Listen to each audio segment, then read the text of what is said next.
positif.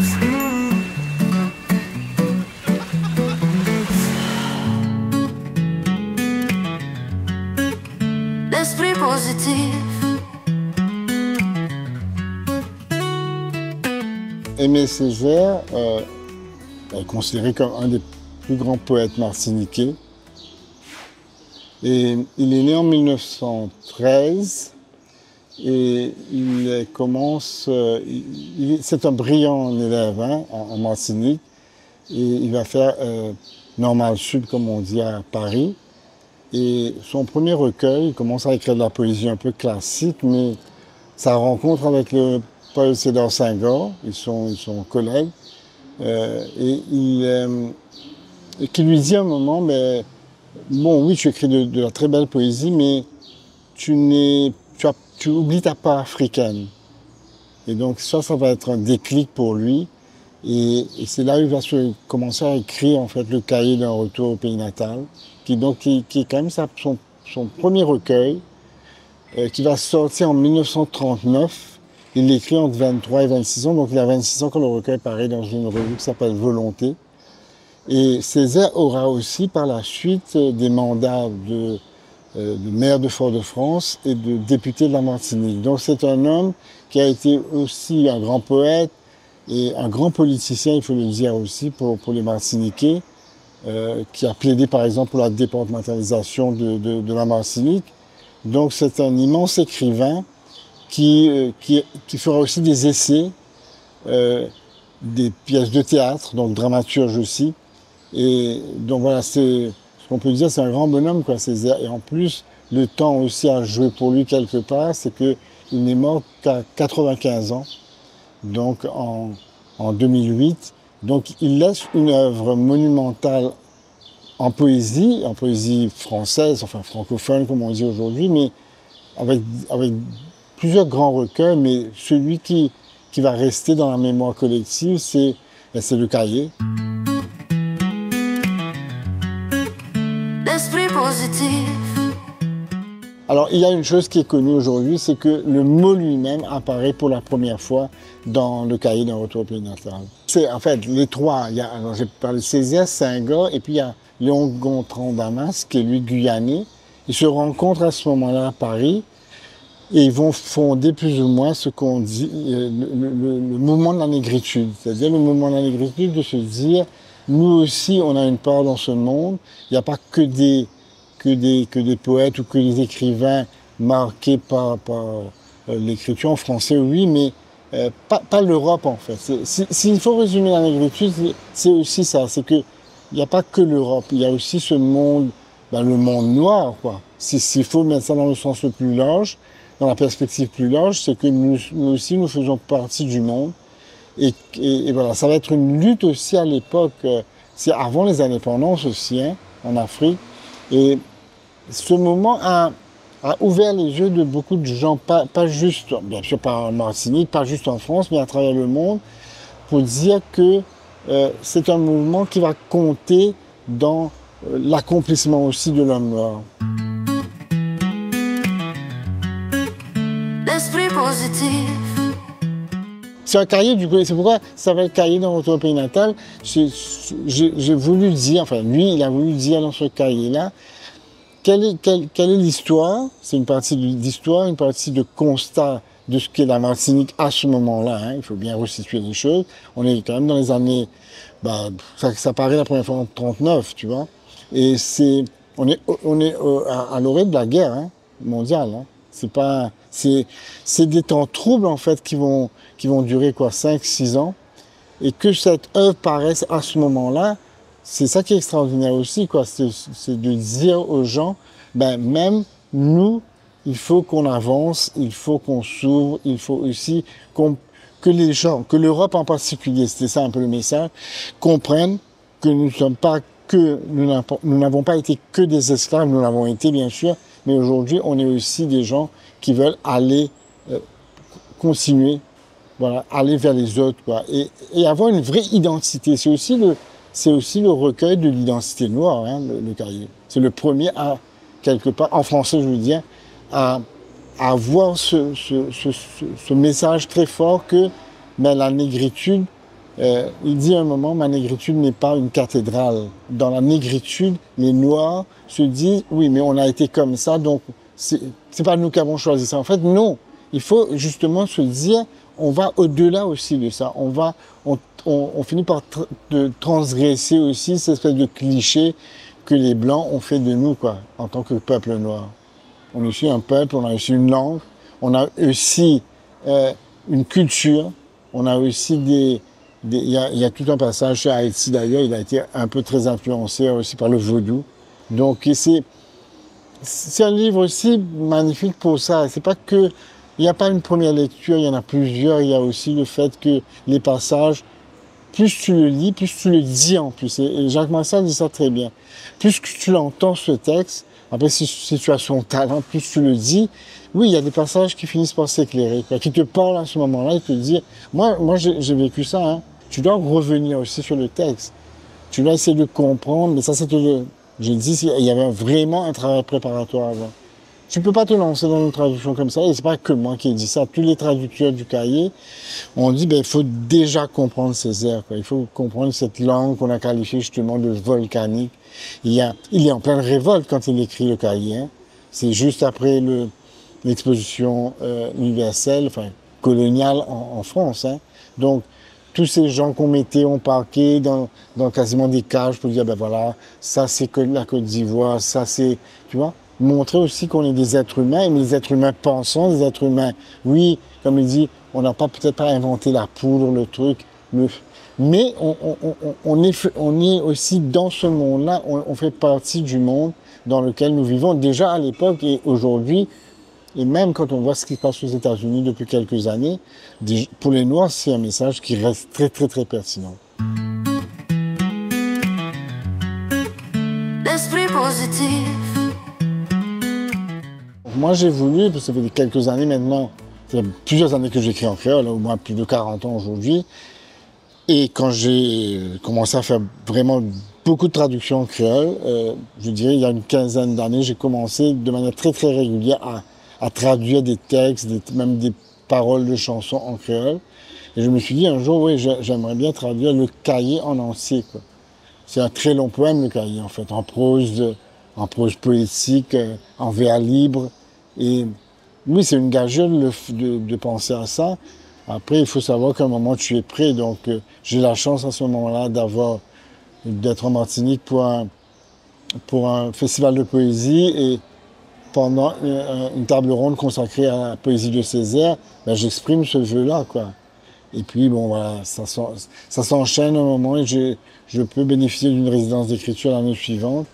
Je passe 2 mois en Martinique à travailler vraiment, à faire déjà un travail préparatoire en Maurice même sur le sens profond du cahier, sur des passages très délicats qui sont même parfois difficiles à comprendre en français. Il y avait tout un travail de préparation sur le texte.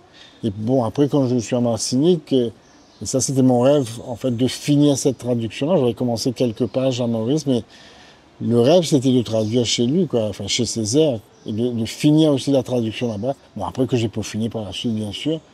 Mais oui, c'est un rêve, je dirais, d'un traducteur créolophone comme moi, de se dire, bon, il y a quelques œuvres poétiques que tu as envie de traduire, et celle-là a été, pour moi, parmi les premiers, quoi. Et je me suis dit, je vais commencer par ça, je ne sais pas si je vais en terminer d'autres, mais c'était important pour moi parce que Césaire, c'est pas uniquement la poésie, c'est aussi quand je l'ai lu, quasiment toute la poésie de Césaire, même le théâtre et tout, j'ai dit ça une fois, qu'il m'a fait aussi devenir un homme libre, Césaire. C'est-à-dire de se dire que tu n'es pas qu'un poète, tu es aussi un citoyen du monde. Et il faut passer par la poésie pour dire aux gens ton ressenti et ce que tu rêves comme homme, pas comme poète du coup, là, comme homme. C'est-à-dire il faut aussi que les gens puissent ne plus se refermer sur eux-mêmes. Et malheureusement, c'est de plus en plus le cas dans le monde moderne. Et ce message, justement, d'ouverture reste très, très pertinent. Au bout d'un petit matin, lors d'un déjeuner, Michel Ducasse m'a proposé de lire quelques extraits de Cahiers dans cette traduction en créole mauricien qu'il signe aujourd'hui. Le créole, un même mot pour décrire des langues, mauriciennes ou guadeloupéennes ou martiniquaises, de constitutions similaires et pourtant d'expressions différentes, de pays étrangers, les uns aux autres. La simple acceptation de la lecture des premiers extraits qu'il m'envoya de cahiers en créole me laissa sidéré de réaliser à quel point il était vrai que aucune race pas possède monopole beauté, l'intelligence, la fausse. Surtout, le créole mauricien de Michel Ducasse me le chuchotait, me le révélait. J'avais changé sans le savoir. J'avais, à mon insu, lentement accepté de reconnaître et d'aimer la part du créole que je suis. À chaque mot, une réconciliation nouvelle apparaissait, s'affirmait en conscience. Celle de moi-même avec ma seconde ou avec ma première, avec mon autre langue maternelle. Part entière de moi-même que je n'avais pas encore apprivoisée. Chemin de traverse, chemin de vie étrange, de construction d'un homme, de son identité nécessairement à unifier, parce que structurellement plurielle. Avec dans Balisas Boalizo, cher Michel Ducasse, tu me conduis par la main et par le verbe pour continuer de toujours considérer, reconsidérer, expérimenter l'art. L'esprit positif.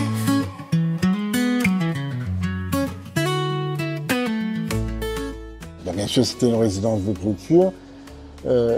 J'avais choisi que pendant le week-end, le samedi, le dimanche, d'être accompagné justement, par exemple à Basse-Pointe, là où il est né, enfin, dans tous les endroits qui ont toujours son empreinte aujourd'hui, Césaire, même dans son bureau à Fort-de-France. Bon, j'ai eu cette chance-là. Et puis, de pouvoir aussi communiquer avec des Martiniquais, pas en créole, parce que nos créoles sont assez différents, mais en français, et de comprendre aussi ce qu'ils vivent toujours.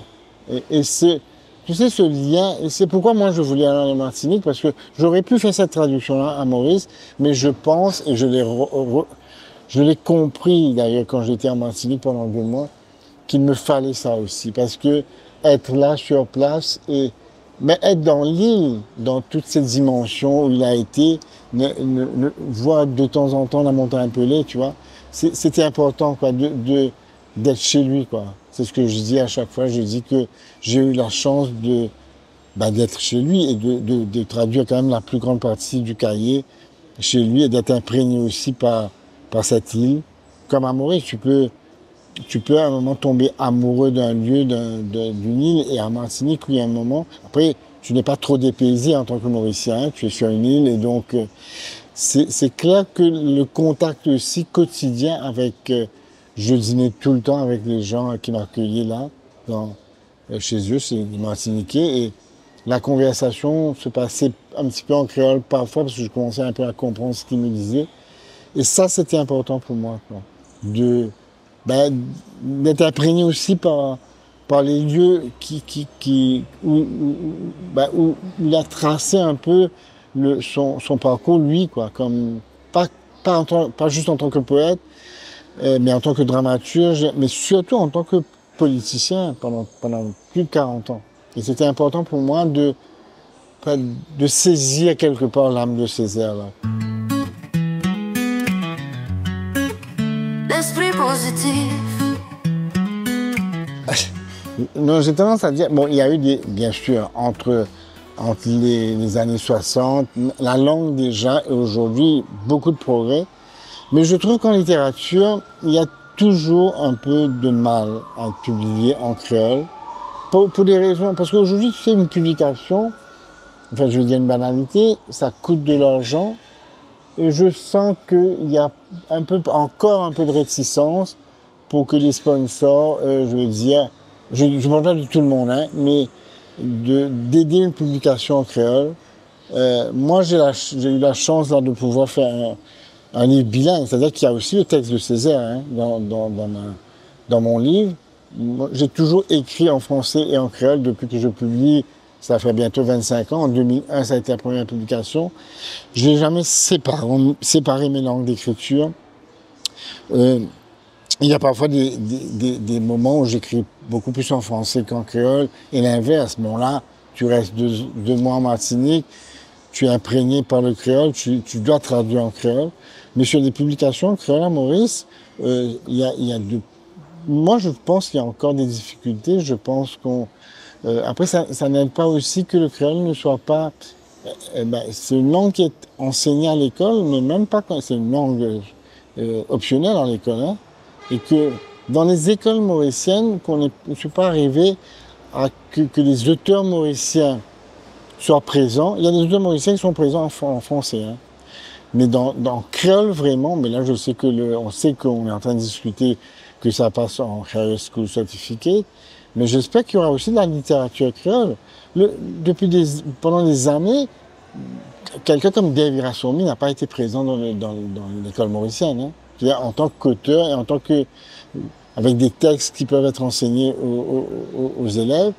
Je trouve ça assez triste d'ailleurs. On est dans une île où on continue à être un peu, je le dis sans aucune amertume, un peu colonisé dans notre tête. C'est-à-dire que les gens qui écrivent en français, oui, on commence à avoir une reconnaissance, mais quand tu écris en créole, voilà, tu es comme si encore en marge de la littérature, tu es encore un peu... Moi je dis les choses comme elles sont, hein, je veux dire, vu un peu de haut, c'est bon, voilà, oui, c'est du créole, mais... Pourquoi? Parce qu'on considère encore que le créole n'a pas une qualité littéraire. Il y a une difficulté. C'est clair qu'il y a une difficulté quand tu écris qu'en créole. Bon, moi j'ai la chance d'écrire dans 2 langues, hein, mais quand tu écris qu'en créole, mais il y a aussi un peu... Il y a un regard un peu moins, allons dire, bon, ben, est-ce que c'est vraiment une langue littéraire? Est-ce que c'est vraiment ça a cette qualité-là? Il y a encore des Mauriciens qui pensent ça. Hein. Moi, je les rencontre parfois. Hein. Ouais, mais tu sais, la traduction en créole, mais peut-être la langue n'est pas encore prête. Si, elle est prête. Elle est prête depuis des années. Même au-delà de la traduction, pour écrire directement, moi j'écris aussi directement en créole. Hein.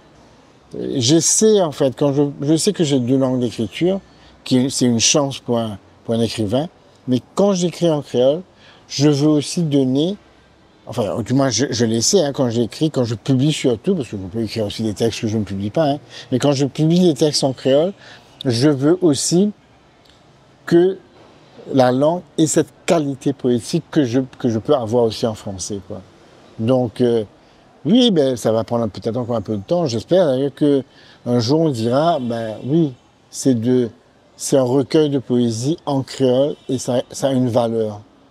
Donc, oui, il faut le temps, il faut du temps pour ça. Il faut aussi que les gens, et j'insiste aussi quand je dis ça, il faut que les gens produisent aussi en créole. Pourquoi? Parce que sinon, comment tu améliores une langue?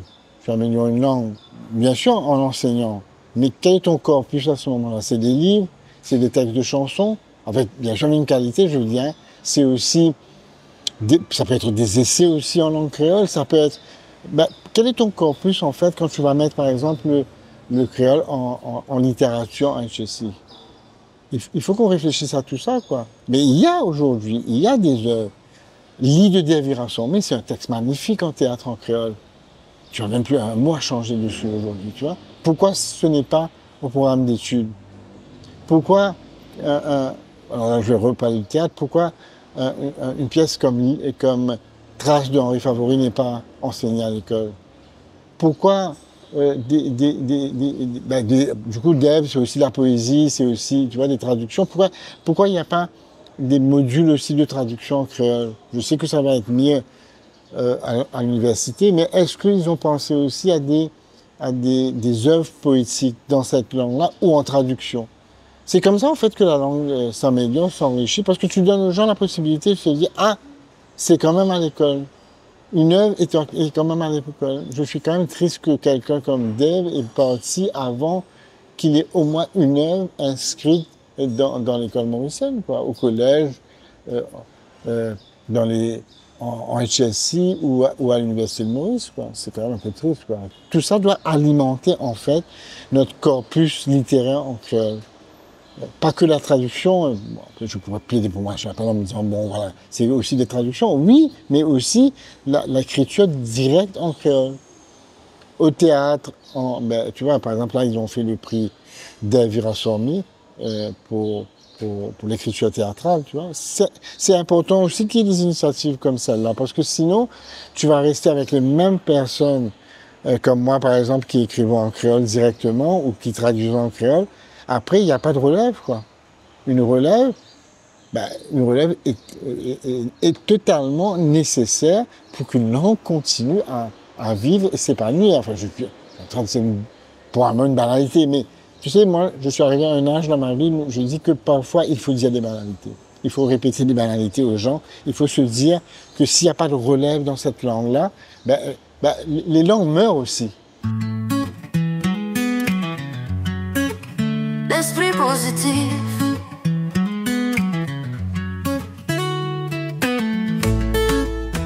Il a été d'abord une langue orale, on est d'accord dessus. C'est une langue qui est née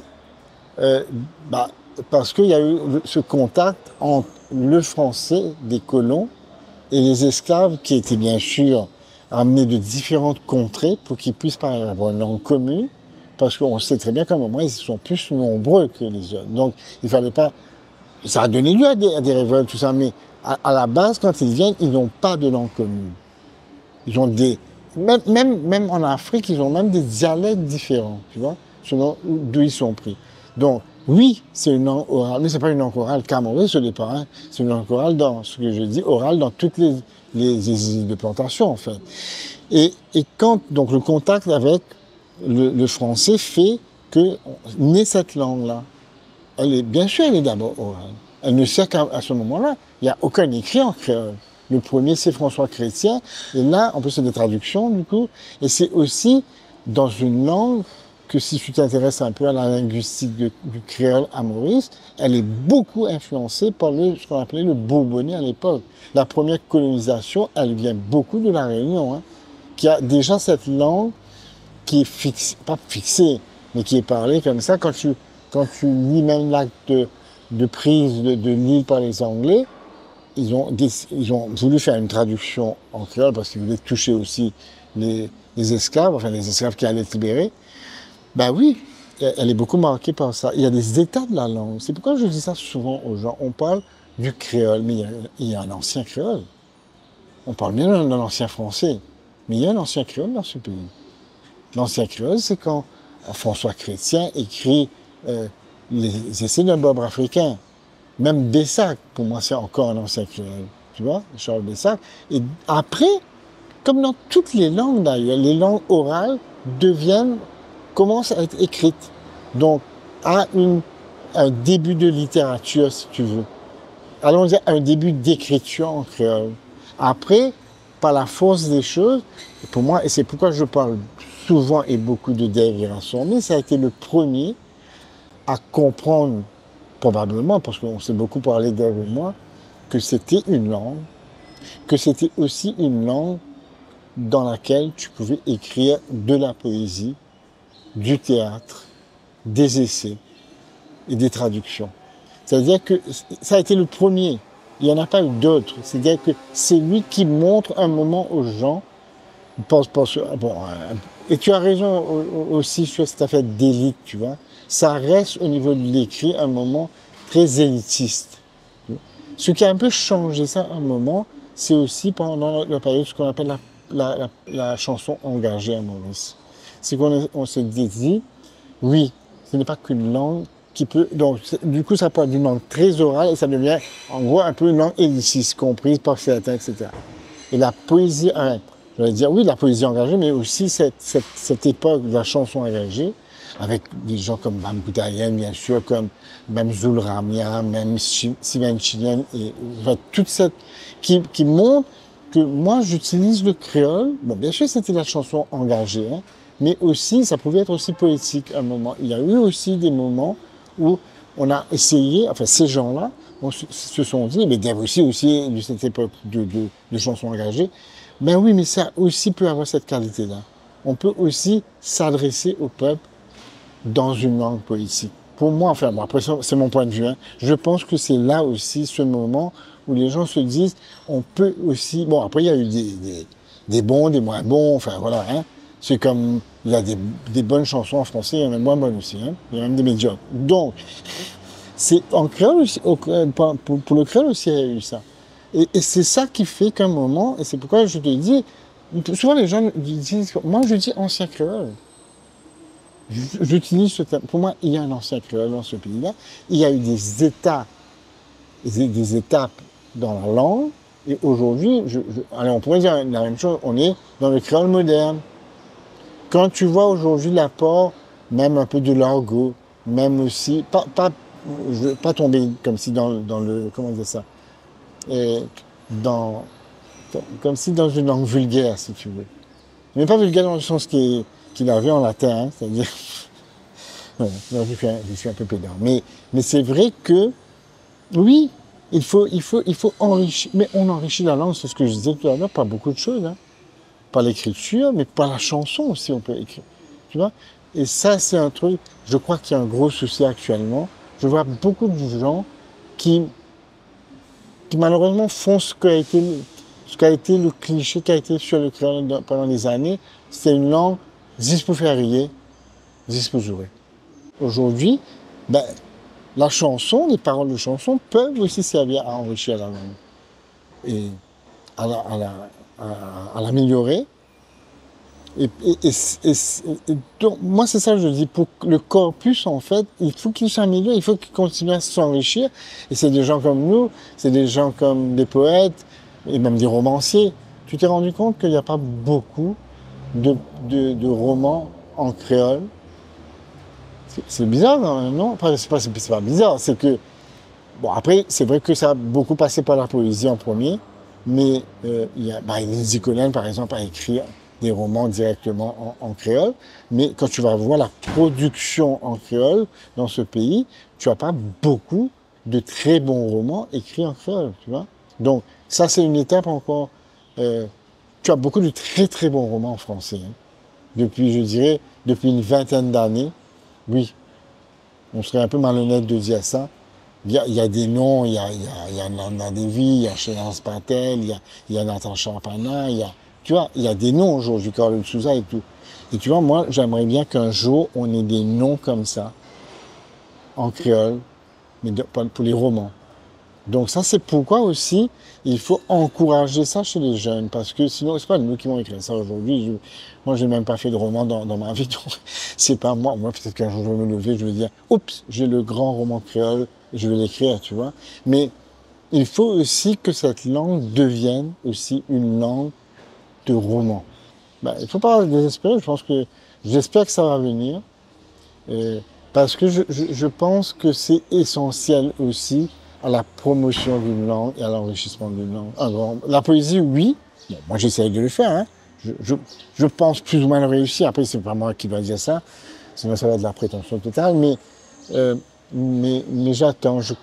Moi, j'étais toujours optimiste. Même pour la langue, j'étais optimiste. Il y a des gens qui me disaient, il y a une vingtaine d'années, jamais pas le dire. Mais je tenais qu'avec français, c'est pas un siècle, ça. C'est pas 2 siècles, c'est 3 siècles, c'est 4 siècles. Donc, bizarre, donne le temps. Je ne vais pas reprendre la formule de Mitterrand, il faut laisser le temps au temps. Mais c'est vrai qu'il faut ça. Et c'est pourquoi j'ai toujours dit, moi, je suis quelqu'un d'optimiste sur ces choses-là. Même sur mon pays, souvent, on me dit, j'ai beaucoup écrit quand même sur toute cette dérive qu'il y a dans ce pays-là, au niveau politique, au niveau même économique et tout. Après, je me dis, bah oui, ça peut-être que ça passe. Tu vois, par exemple, ces rubriques que j'écris, tu seras incapable de me dire que c'est élitiste. Le créole que j'utilise dans... Après, oui, il y a une recherche lexicale peut-être, mais ça touche quand même les gens. J'ai quand même beaucoup de retours sur ces posts-là. J'ai même fait un test, enfin, c'est pas un test, j'avais publié un peu, tu sais, cette rubrique un peu satirique que je fais depuis des années, même j'ai commencé dans les journées et tout. Et parce que ça m'était venu en français, j'ai posté un sur Facebook, ça a quand même beaucoup moins de succès que les équivalents en créole, quoi, qui sont souvent partagés et tout, parce que ben, c'est la langue qui parle aux gens, c'est la langue qui touche. Quand tu dis ces choses-là, j'ai beaucoup de gens qui me disent, je viens de lire ton texte, c'est quand même magnifique que tu peux. Je dis, mais même ces textes-là, quand j'écris en créole, je ne veux pas qu'ils soient élitistes, même quand j'écris en français, c'est pareil. J'écris pas en français élitiste. j'écris pas comme Césaire quand il écrit le cahier, enfin, soyons très honnête, quoi. Donc, par contre, quand je traduis Césaire, quand je traduis le cahier, il y avait deux choses dans ma tête. Ne pas, comme si affaiblir sa langue, mais l'enrichir en créole. C'est-à-dire de trouver des équivalences en créole. Tu sais, ça m'a pris quand même du temps. Hein. Je suis même pas sûr de refaire quelque chose comme ça. Sur une œuvre comme le cahier, le temps que ça prend à trouver cette langue littéraire en créole, ça m'a pris du temps. Hein. C'est pas que... Si, il y a des gens qui croient que bon, j'écris beaucoup en créole aujourd'hui, qu'une œuvre comme ça, ouais, ça t'a pris un peu de temps, mais oui, non, plus que ça. Ça m'a pris une recherche, ce qu'on peut appeler une recherche lexicale aussi, retrouver. Je voulais pas faire trop de néologisme, j'en ai fait, hein, c'est-à-dire, bah, comme il en a fait aussi beaucoup, mais je voulais que les mots qui sont déjà dans la langue, mais les mettre, les utiliser, mais de manière littéraire, tu vois, c'est-à-dire ne pas être, du coup, ne pas être dans la banalité, tu vois, lexicale, se dire, des choses banales, quoi, parce que ça va parler aux gens, mais ça peut parler aux gens dans une langue, parce que si je dis littéraire, les gens vont mal me comprendre, mais dans une langue en créole qui est exigeante. Allons dire ça comme ça. C'est-à-dire que tu veux donner aux gens aussi, parce que c'est nous, en fait, qu'auteurs, etc., c'est nous qui doivent aussi éduquer les gens pour se dire, oui, ça c'est une langue qu'on peut utiliser de manière poétique. Il ne faut pas qu'on se dise, non, mais là, un texte chanté, ça, on n'a pas fait non, il est tenu, mais on fait une affaire un peu simple. Non. Oui, tu as le droit de le faire, hein, personne ne t'interdit de faire ça, mais tu as aussi une audience qui te permet de dire aux gens, bon, tu fais un petit effort là, mais comprends bien ce que je peux dire. Tu vois? Je parle toujours de Kaya, tu vois? Pourquoi? Parce que l'intelligence de cet homme-là, ça a été de se dire, en plus je prends aussi une musique très dansante, je dis des messages en créole. Une chanson comme Qui tu étais toi, tu vois, ça parlait à tous les gens. C'est pas un texte, allez, on parle d'une grande poésie, mais c'est un texte qui parlait au cœur des gens, tu vois. De se dire, même sans l'amour, tu vois. C'est parce qu'il avait cette intelligence, là, j'ai l'impression. C'est de se dire, non, mon péché en créole, mais mon pas carré dire comme ça, s'il est là, comment on dit ça là? Non, parce que pourquoi? Cette langue doit servir aussi voilà, quand tu es dans la chanson engagée, oui, ils ont eu ça, tu vois, les chanteurs engagés à une époque. Ils ont eu cette volonté de se dire, quand tu prends une chanson comme L'été comme l'hiver, tu vois, hein, donne-moi un coup de main pour que ça s'arrête là, etc. Mais écoute la chanson, tu vas voir, elle n'est pas d'un lexique extraordinaire, mais elle est écrite, pour moi, elle est écrite, le texte est écrit de manière poétique et qui parle aux gens. L'esprit positif. Moi, je pense qu'on a commencé par la poésie en créole, par la chanson, et maintenant, oui, après, faire des enfants, déjà à l'école, comme le créole est aujourd'hui présent, parce que ce n'est pas le cas à l'époque, les faire lire aussi ces choses-là. Ils ont la chance aujourd'hui d'avoir la poésie il y a plusieurs années maintenant, mais la littérature jeunesse aide aussi aujourd'hui. Même si c'est souvent des traductions du français et de l'anglais, je vois beaucoup de publications bilingues en fait, hein, français ou créole ou anglais en créole. Ça c'est bon en fait pour le développement de la langue, mais il faut aussi qu'on réfléchisse à un grand roman créole et que les enfants, les adolescents, les adultes aient accès à ça et puissent voilà, pouvoir lire dans tous les états de la langue et dans tous les niveaux. Je veux dire, voilà, les enfants, les adolescents, les jeunes adultes, même les gens plus âgés, etc. Avoir cette langue d'écriture, cette langue littéraire à l'école d'abord. Ensuite, aussi présent dans les librairies. On sait que c'est très très compliqué, mais après, je l'ai dit, hein, je suis quelqu'un d'optimiste, donc ouais. Moi je crois que ça va arriver un jour, je serai plus là d'ailleurs pour voir ça, mais c'est pas grave. Je pense qu'il y aura, oui, un moment où on va finir par comprendre, moi je l'ai compris il y a quelques années, que c'est aussi une langue littéraire, le créole. Et à là qui la fausse et que la vie attaque moi, un coup, comme un taureau. Et que dit-le la vie fait les tout tibos montagne. Et qu'à là tout la veine, et que ti la veine qui activait en 1009. Et que poumon énorme cyclone qui respirait. Et que d'y accumulé, volcan et que battement colossal l'éruption, qui à là donne la mésire, un l'écho vivant dans nos exaltations énergiques. Et nous déboute à là, mon pays et que moi, CV dans divan, motilamé dans ce point énorme, et que la fosse pas dans nous, mais là-haut nous. Dans une lavoie qui transperce la nuit et que l'audience comme en pénétrance, une mousse zone apocalyptique. Et que la voix d'éclore qui, pendant plusieurs siècles, l'Europe ingave nous en mensonges et gonfle nous en infection. Parce qu'il n'est pas vrai qui travaille hommes infini, qui nous peine à nier pour faire dans les mondes, qui nous parasite les mondes, qui nous n'existe bien suivent mouvement les mondes. Mais travail hommes fait commencer. Exhom bizin dépasse toute interdiction bloquée dans recoin ce croyance. Et qu'aucune race pas possède monopole beauté, l'intelligence, la fausse, et qu'elle a place pour tout le monde dans rendez-vous conquête. Et que nous connaît à ce là qui soleil tourne autour nous la terre et qu'éclaire bout qui zisse nos volontés infixées et qui tous étoiles tombent depuis les ciels dans la terre par nos commandements sans limite. Prévisement, mon pays, c'est lance la nuit, mon bans ancêtres Bambara. L'ira bougri et que ce point de sauver en désespoir vers l'amance, si arrose-li en 10 poules, et qu'il dit qui c'est 10 hommes, qui li bisaient naturellement la graisse, les foies, les quais hommes. Pas 10 poules. L'esprit positif.